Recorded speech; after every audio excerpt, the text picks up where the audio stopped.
창세기 32장 말씀입니다.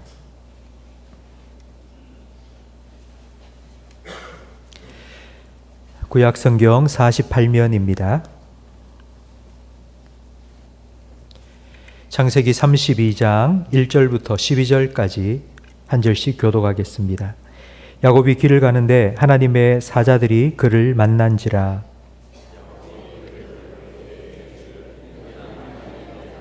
그 땅 이름을 마하나임이라 하였더라. 야곱이 세일 땅 에돔 들에 있는 형 에세에게로 자기보다 앞서 사자들을 보내며 그들에게 명령하여 이르되 너희는 내 주 에서에게 이같이 말하라.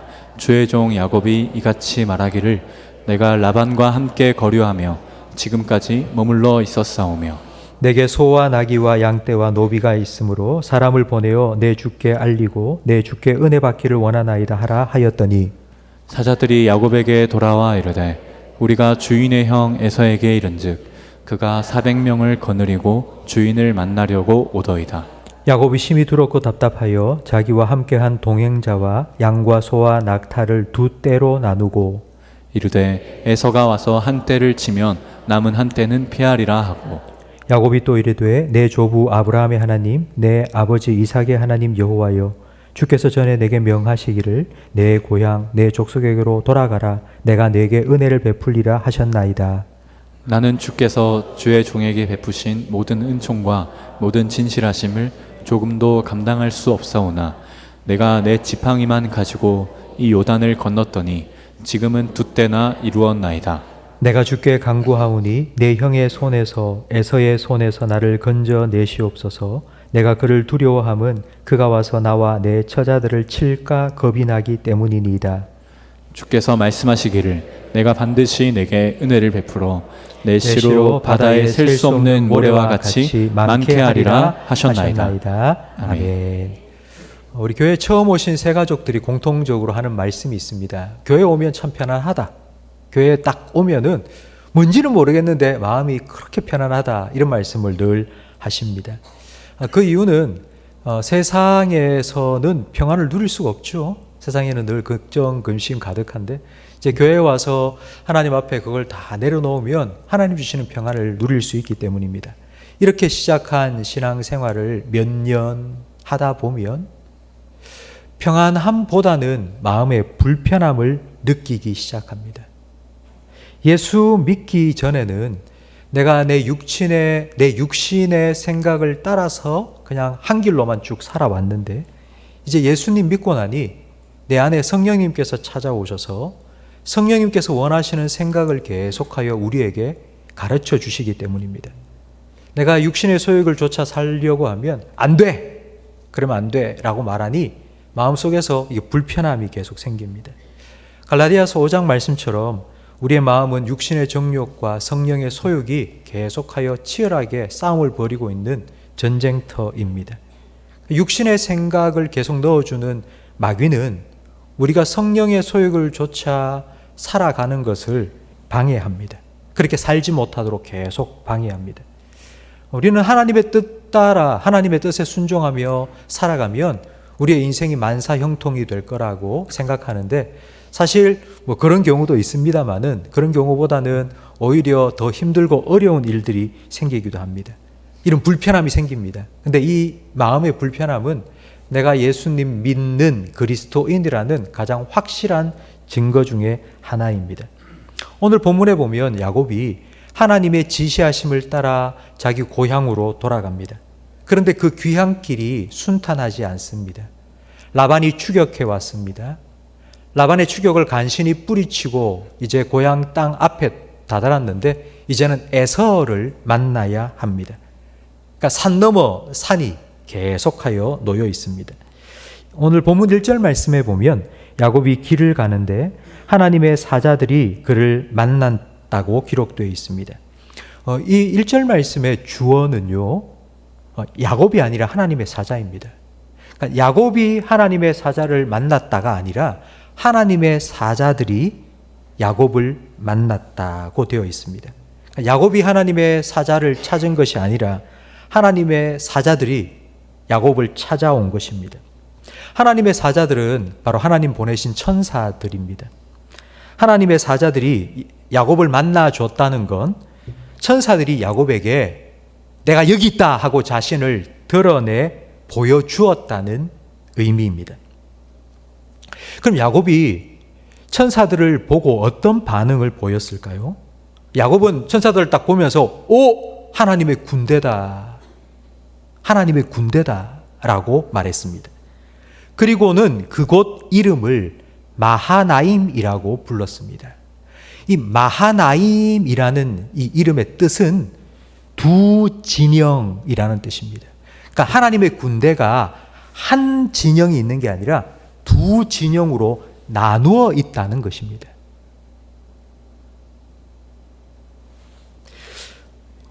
그렇다면 왜 하나님께서는 천사들을 보낼 때 마하나임의 모습으로 야곱에게 보여주셨을까요? 왜 하나님께서는 마하나임의 모습으로 야곱에게 찾아와 주신 걸까요? 성경은 하나님을 만난 사람들의 이야기입니다. 하나님께서는 사람이 자기를 찾기 전에 먼저 사람에게 찾아와 주셔서 자기를 나타내 주셨습니다. 그런데 사람에게 나타내신 하나님의 모습은 각각 다 다릅니다. 똑같지가 않습니다. 그때 그 상황, 그 사람에 따라 하나님께서 나타내 주신 하나님의 모습은 다 달랐습니다. 출애굽기 3장에 보면 모세에게 하나님께서 나타나셨는데요.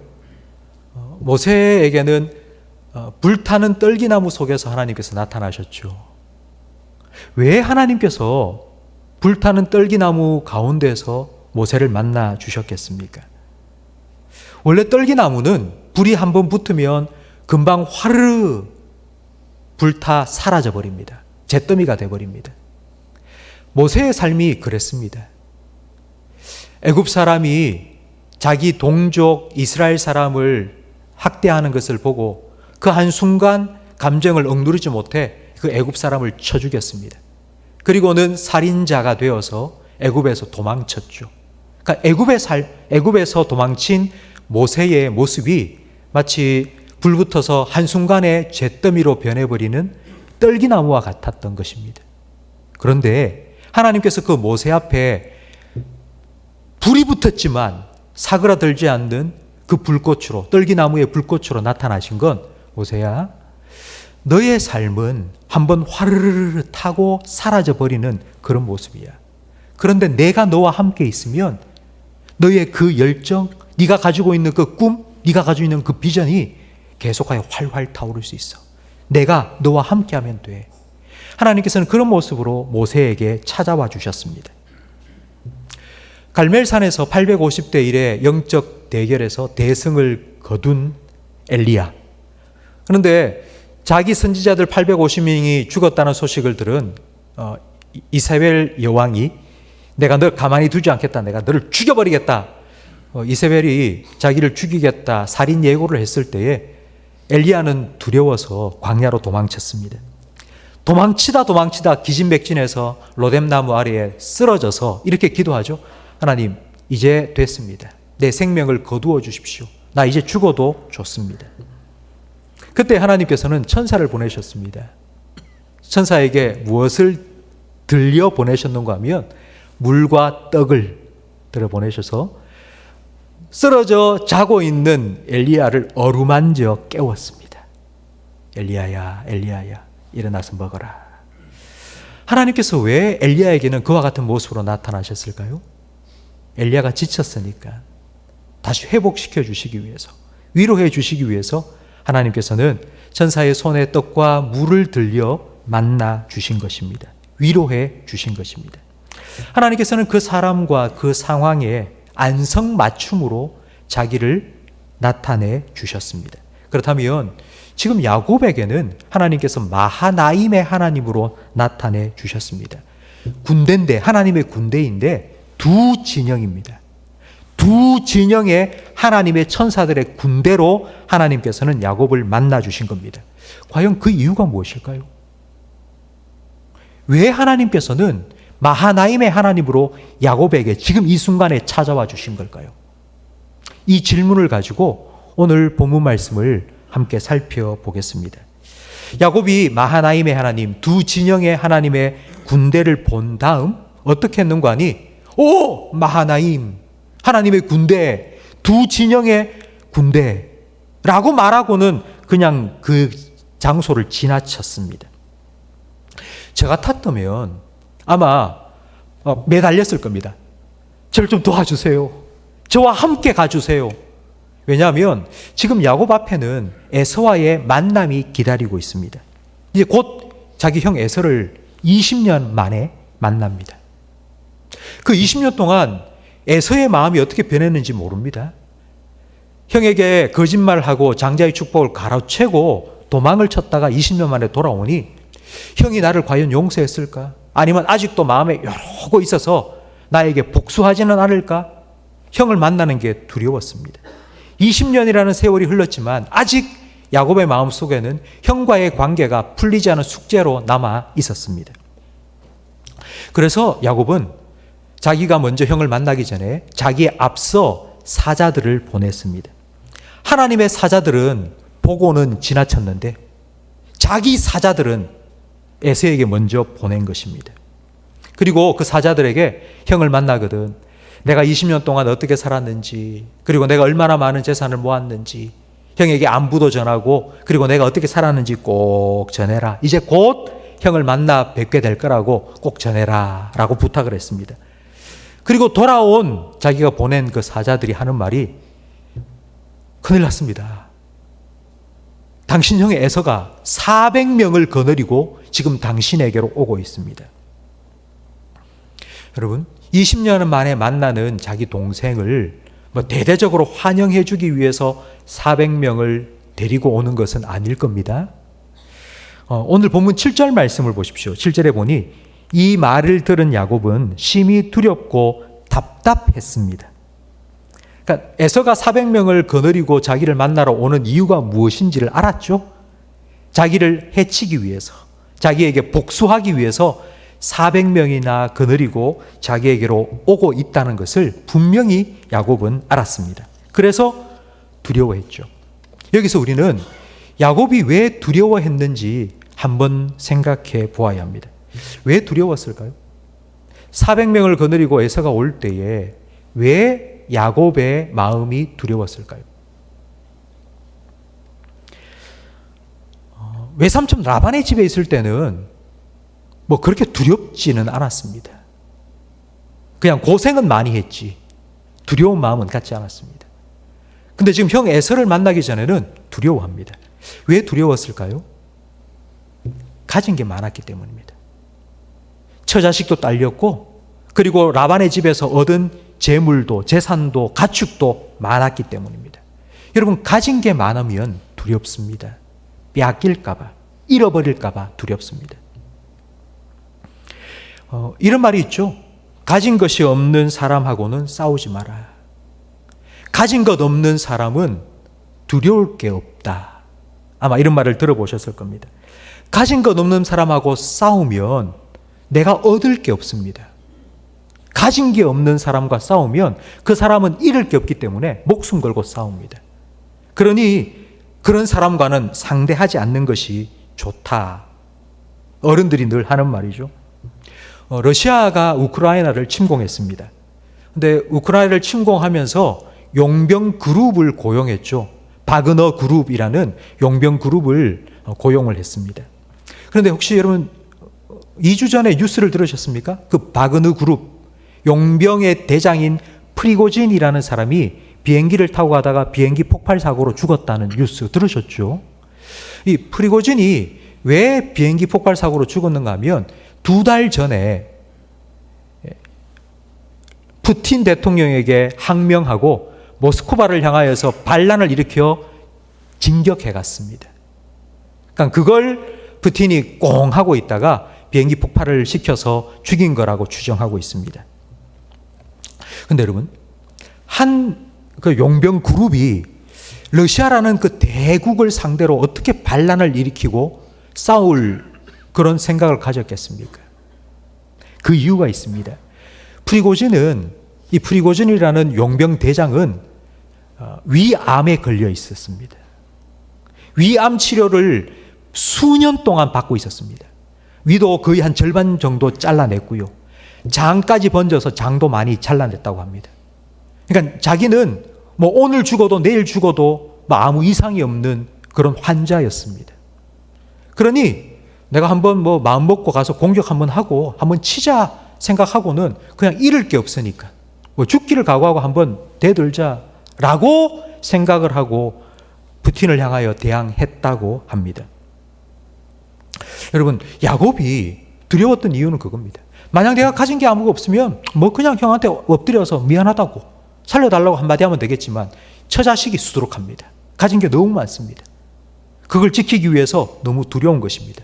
내가 어떻게 이걸 다 지킬 수 있을까? 내가 어떻게 하면 안 뺏길 수 있을까? 이걸 생각하니 두려웠던 것입니다. 그래서 이 두렵고 답답한 마음을 가진 야곱이 그 다음 한 행동이 바로 7절 말씀에 나오는데요. 야곱이 심히 두렵고 답답하여 자기와 함께한 동행자와 자기 가족들과 양과 소와 낙타를 자기 가축, 자기 가족과 가축을 두 떼로 나누었습니다. 왜 두 떼로 나누었습니까? 그 다음 8절 말씀에 보면 그 이유가 나오죠. 이르되 에서가 와서 한 떼를 치면 남은 한 떼는 피하리라. 이걸 우리는 궁여지책이라고도 하고 고육지책이라고도 하죠. 그러니까 사람의 머리로 짜내고 짜내서 생각해낸 계획이 어쩔 수 없다. 치면은 피해는 입어야 된다. 하지만 최대한 살리기는 살려야지. 이쪽은 죽이고 이쪽은 살리자. 이게 야곱이 자기 머리로 짜낸 자기 계획이었습니다.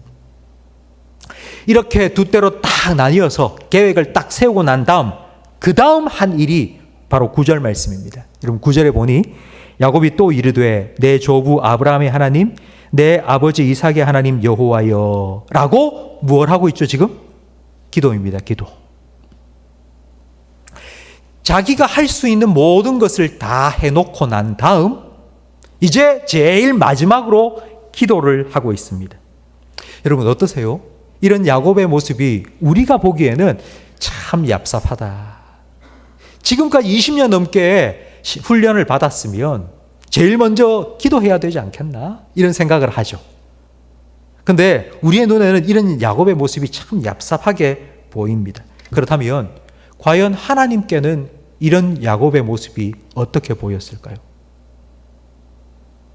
자기가 할 수 있는 모든 꾀를 짜내서 요거 치면은 요거는 살려야지. 이런 계획을 다 세워놨습니다. 두 때로 딱 나누어 놓고. 그리고 이제 뭐 더 할 거 없나 생각하다가 이제 기도 한번 해볼까 하고는 하나님께 기도를 하는 이 야곱을 하나님께서는 과연 어떻게 보셨을까요?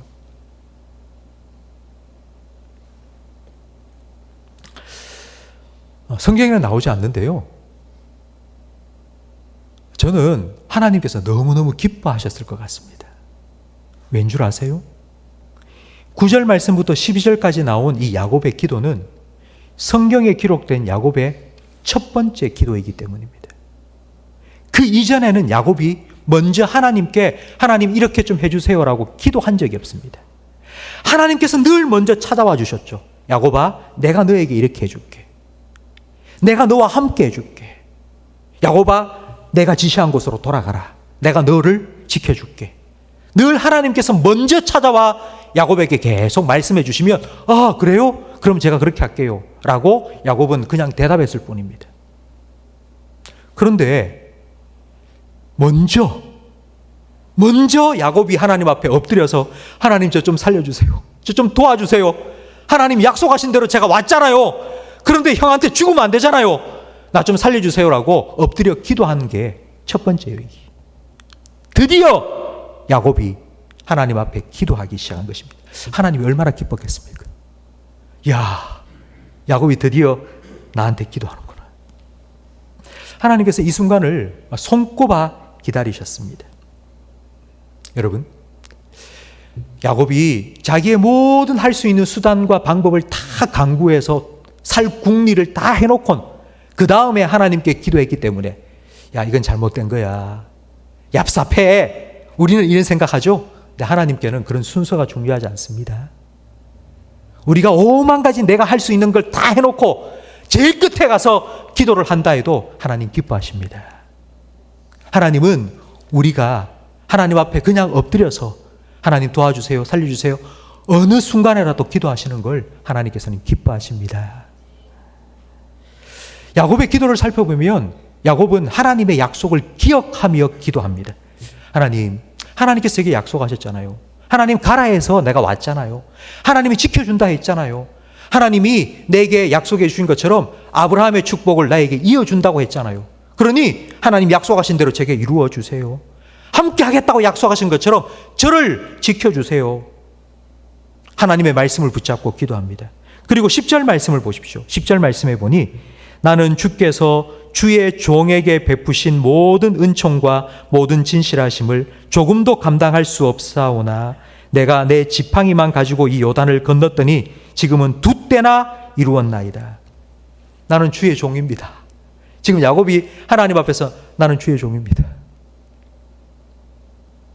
그러면서 지금 내가 가지고 있는 모든 재산은 다 하나님께서 저에게 주신 은혜입니다.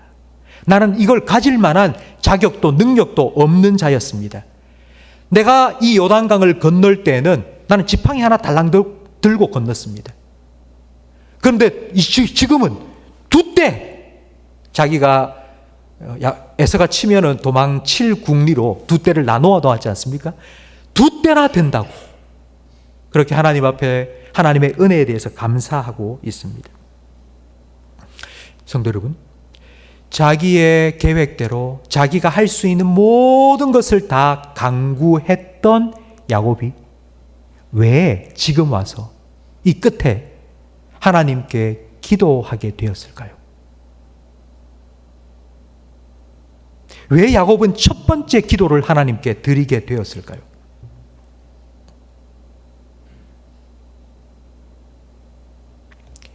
제가 첫 번째 오늘 설교하면서 드린 질문이 있습니다. 왜 하나님께서는 마하나임의 하나님으로 야곱에게 찾아와 주셨습니까? 라는 질문입니다. 여러분, 마하나임은 두 진영입니다. 하나님의 천사가 군대로 야곱에게 나타났는데 그 군대가 한 진영이 아니라 두 진영으로 나뉘어 있습니다. 그걸 보고 야곱은 에서를 만나기 위해서 준비를 했는데 자기가 가진 가족과 가축을 두 때로 나누었습니다. 한 때를 치면 한 때만 살자, 도망가자 계획을 세웠죠. 그렇게 형 에서를 기다리면서 갑자기 생각이 난 겁니다. 하나님께서 하나님의 천사를 내게 보내주셨는데 그 천사가 두 진영의 군대로 내게 찾아왔었지. 왜 두 진영이야? 왜 두 진영일까요? 앞에서 제가 하나님께서 사람에게 찾아오실 때는 그 사람의 상황에 안성맞춤으로 찾아온다고, 나타내 주신다고 말씀드렸습니다. 지금 야곱에게 하나님께서는 안성맞춤의 모습으로 찾아와 주신 겁니다. 하나님께서는 야곱이 에서를 만나기 전에 어떻게 대처할지를 알고 계셨던 겁니다.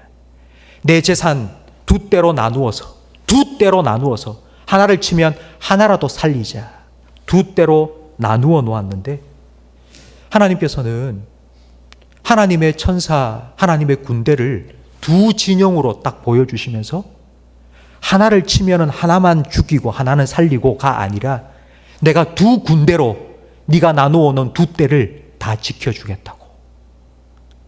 야곱은 이걸 깨닫게 된 거예요. 성도 여러분, 왜 하나님께서 마하나임의 하나님으로 야곱에게 찾아와 주셨을까요?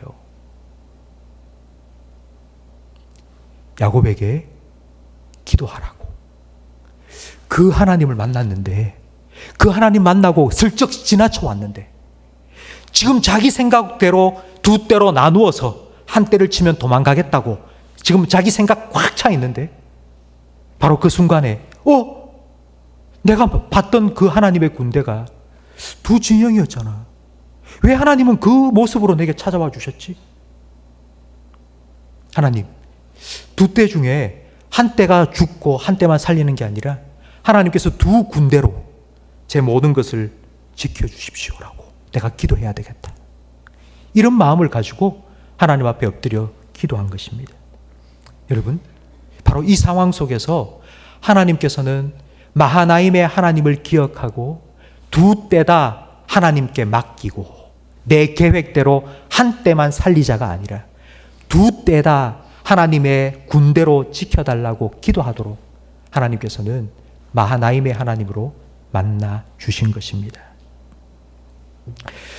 성도 여러분, 야곱이 하나님의 군대, 하나님의 천사들을 만난 게 이번이 처음이 아니었죠? 야곱이 하나님의 군대, 하나님의 천사들을 처음 만난 게 언제인가 하면 집을 떠나서 광야에서 하룻밤 노숙할 때였습니다. 돌베개를 베고 자고 있는데 꿈에 하나님이 나타나셨죠. 하나님께서 네가 어디로 가든지 내가 너와 함께 하겠다.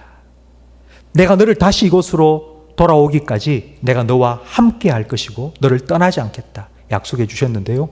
근데 그 하나님이 어디 계셨는가 하니 저 하늘 높이 계셨어요. 근데 그 하늘과 자기가 지금 누워있는 이 땅이 무엇으로 연결되었죠? 사닥다리로 연결되었습니다. 근데 그 사닥다리에 누가 오르락 내리락 하고 있었습니까? 천사들이. 그때 야곱은 처음으로 하나님의 사자들, 하나님의 천사들을 봤습니다. 그리고 오늘 본문에 마하나임, 하나님의 두 군대로서 천사들을 또 봤습니다. 여러분, 하나님께서 왜 마하나임의 모습으로 찾아와 주셨을까요? 처음 떠날 때, 그 첫날 밤 광야에서 하룻밤 잘 때 만났던 바로 그 하나님, 내가 너와 함께 하겠다고 약속하신 그 하나님. 그래서 하나님께서 함께 하시겠다는 걸 천사를 통해서 오르락내리락 하시면서 야곱의 삶에 늘 함께 해주시겠다고, 내가 너를 지켜주겠다고 그렇게 약속해 주신 하나님께서 지금 마하나임의 하나님의 두 군대의 천사를 볼 지금까지 하나님께서는 언제나 야곱과 함께 하셨음을 야곱이 깨닫도록 하기 위해서 마하나임의 군대로 하나님께서는 야곱에게 찾아와 주신 것입니다. 하나님께서는 늘 야곱과 함께 해주시면서 자기와 함께 하시는 하나님을 깨닫고 그 하나님께 기도하고 묻고 맡기고 그렇게 하나님 앞에 엎드리기를 기다리셨던 겁니다. 그런데 야곱이 드디어 오늘 그 하나님 앞에 엎드려서 기도하는 것입니다. 그러니까 하나님께서 얼마나 기쁘셨겠어요. 야곱이 먼저 기도했다, 최초로 기도했다라고 제가 말씀을 드렸지만, 그러나 이 기도는 누가 기도하도록 만드신 거죠? 하나님께서 하신 거예요. 이런 모든 상황을 아시고 하나님께서는 마하나임의 군대로 먼저 만나주셔서 그 하나님을 기억하고 그 하나님께 기도하도록 하나님께서는 만들어 가신 것입니다.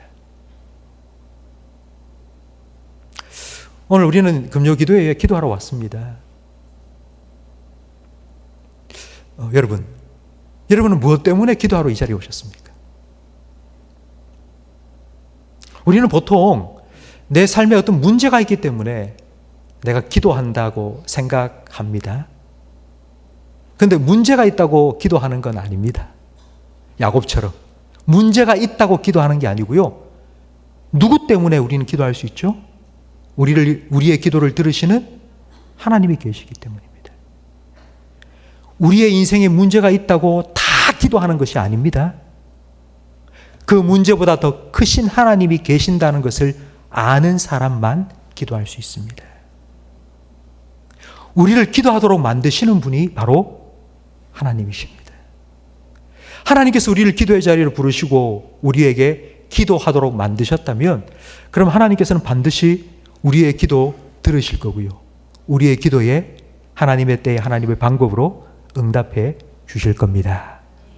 반드시 하나님께서 여러분에게 기도를 시키셨다면, 여러분을 기도의 자리로 부르셨다면, 여러분을 기도하도록 만드셨다면 하나님께서는 여러분 기도에 귀 기울이실 거고 여러분의 기도에 응답해 주실 겁니다. 하나님께서 우리를 향한 자기의 뜻이 무엇인지를 분명하게 말씀해 주셨죠. 쉬지 말고 기도하는 것이 하나님의 뜻이랍니다. 그러면 쉬지 말고 기도하도록 하기 위해서 하나님께서는 우리에게 뭘 해 주실까요? 계속하여 내가 너와 함께 있다고. 네가 지금 문제 가운데 있는 것 같지만 그게 아니라 내가 지금 너와 함께 있다고. 하나님께서는 계속하여 우리에게 자신을 나타내 주십니다. 우리가 왜 금요기도회 때 기도하기 전에 이렇게 말씀을 들을까요? 마하나임의 하나님을 만났던 야곱이 그 하나님을 얼핏 기억하면서 내가 두 때로 나누어 놓았지만 이 내 생각인데 내 계획인데 하나님께서 두 진영의 천사를 내게 보여주셨으니 내 두 때를 맡겨야 되겠다 생각하고 기도하게 만든 것처럼 우리는 먼저 기도하기 전에 말씀을 들으면서 하나님이 내게 어떤 하나님이신지를 다시 기억해야 됩니다. 내 기도를 들으시는 하나님을 내가 알고 믿고 바라보며 기도해야지 하나님 그냥 내 문제 이거 빨리 해결해 주세요 라고 기도하는 게 아니고요. 나를 기도시키신 하나님, 내 기도를 들으신 그 하나님이 어떤 분인지 알아야지 우리는 그 하나님께 기도할 수 있습니다. 성도 여러분, 저는 여러분이 인생을 살아가면서 문제를 만날 때 그 문제가 아마 여러분을 기도의 자리로 이끌어온다. 내가 문제가 너무 많아서 내가 도저히 해결할 수 없는 어려움과 고통과 문제가 있기 때문에 내가 기도해야지 라고 생각하고 아마 기도하신다고 생각할 수 있는데요. 그게 아니고요. 그 문제보다 더 크신 하나님이 나의 하나님이시고 그 하나님이 나를 이 기도의 자리로 부르셨기 때문에 우리는 기도할 수 있는 것임을 믿으시기 바랍니다. 언제나 우리의 문제보다 더 크신 하나님께서 우리를 기도의 자리로 부르셔서 하나님 바라보고 하나님께 맡기며 기도하기를 원하신다는 것을 여러분 믿으시고 그 하나님 앞에서 기도하고 그 하나님의 은혜와 능력을 경험하고 체험하고 살아가시기를 주님의 이름으로 축원합니다.